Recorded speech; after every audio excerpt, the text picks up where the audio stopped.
When it comes to agriculture, not all water is created equal. Every farmer knows that 2 fields can use the same amount of irrigation water, but only one might turn a real profit. The difference isn't just about what it costs to get that water to the field. It's about what that water actually produces once it's there.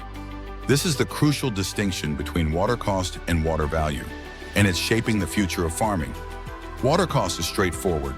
It's what you pay to access, pump, and deliver water.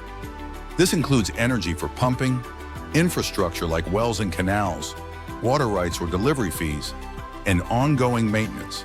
Depending on where you are and your water source, irrigation costs can range from a fraction of a cent to a penny per gallon.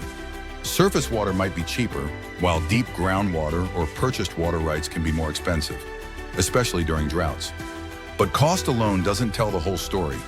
Water value is about what that water produces. It's measured by the economic return per unit of water used.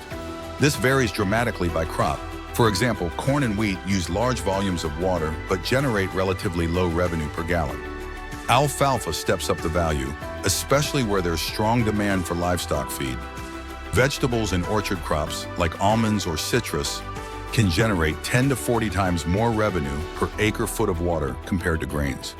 This gap is why water allocation decisions are increasingly driven by economic productivity, not just volume.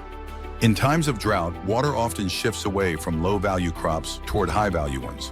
For producers, understanding both water cost and water value is essential.